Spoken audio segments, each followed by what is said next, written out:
région du Torcal d'Antequera est un espace naturel situé en Andalousie, dans la province de Malaga.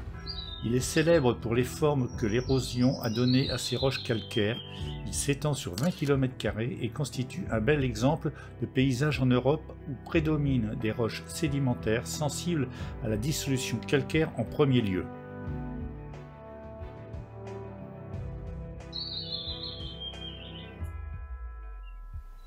Les origines remontent au Jurassique il y a 150 millions d'années. La zone se trouvait alors sur un long couloir maritime unissant le golfe de Cadix à Alicante. Les glissements alpins survenus lors du cycle orogénique au Paléogène provoquèrent l'émergence des sédiments calcaires déposés au fond de ce brin marin et donnèrent naissance à ces montagnes dont les sommets prirent souvent une forme arrondie semblable à celle d'un champignon.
La mairie de Caratatra se trouve dans une ancienne maison de loisirs de Madame Trinidad Grunt, un bel édifice d'un style artistique et architectural qui s'est développé principalement dans la péninsule ibérique à la fin du XIXe siècle et au début du XXe siècle aux vues sublimes. C'est aussi là que s'est installé le centre d'interprétation, une source pour des termes. À l'époque où la ville était à la mode et qui vit s'ériger de somptueuses bâtisses au cœur de la ville.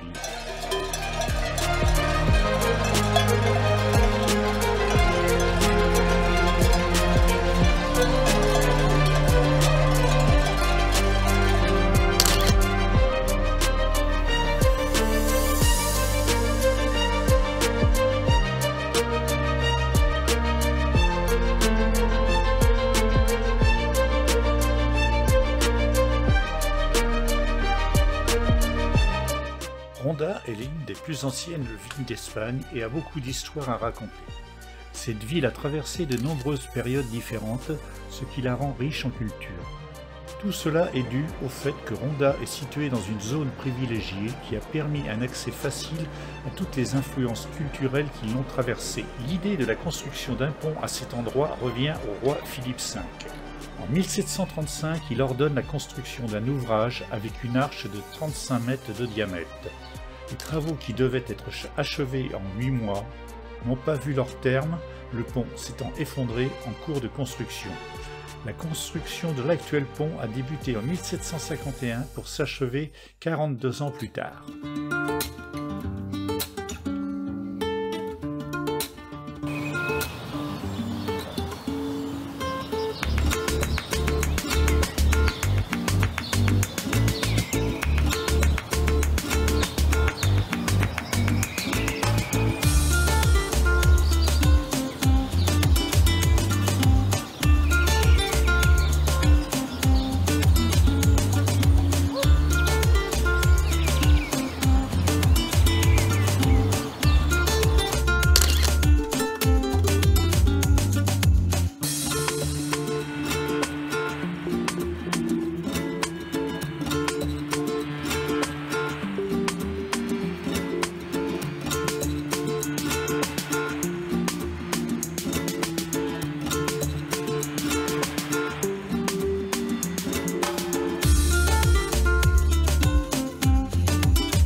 gozamos, ¿eh? Estamos dándote vitaminas, estamos poniéndote musiquita para que te vengas arriba en el Campeonato de España de Barranquismo.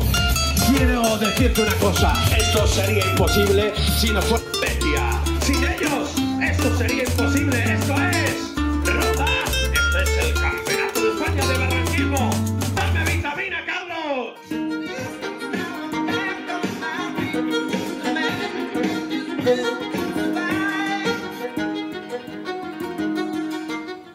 Ce jardin est situé à côté des arènes et au bord de la corniche du Tage.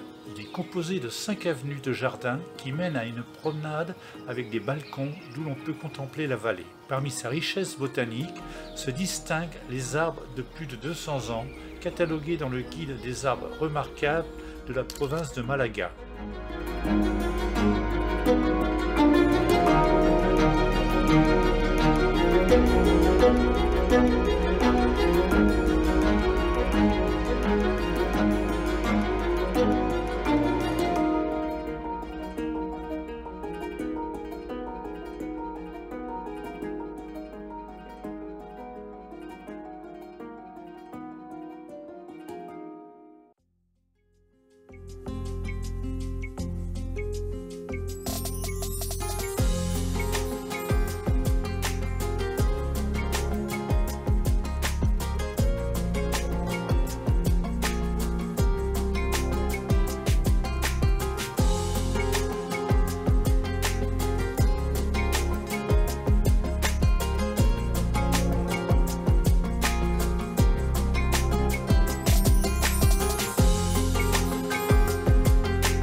Les bains arabes de la ville de Ronda se situent dans la zone de l'ancien quartier juif.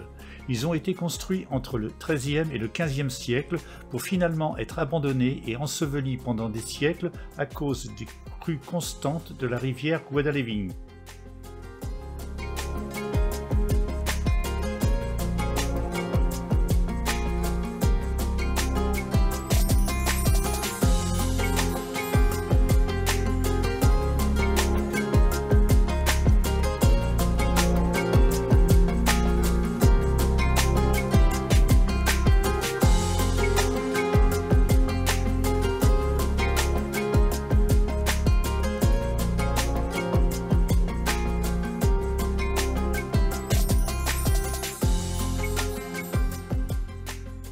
L'origine de la ville de Séville est un mélange d'histoire et de mythologie. En effet, la légende attribue à Hercule la fondation de la ville de Séville. Il l'aurait appelée Hispale en l'honneur de son fils Hispalo.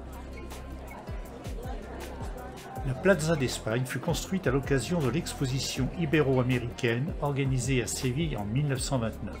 Aníbal González en est l'auteur. Il allia un style inspiré de la Renaissance aux éléments typiques de la ville, briques apparentes, céramique et fer forgé. Malheureusement, la crise mondiale de 1929 coupe cet élan.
Après la conquête de Grenade par les chrétiens, l'Espagne entre dans une ère d'expansion et de prospérité. La conquête des Amériques en 1492 fait de Séville l'une des villes les plus riches d'Espagne. En 1503, Séville se voit accorder le monopole du commerce entre l'Espagne et le nouveau continent. La ville s'enrichit rapidement, notamment grâce à l'or et l'argent des mines du Mexique et du Pérou. Les familles sévillanes s'enrichissent rapidement et font construire de somptueux palais et églises.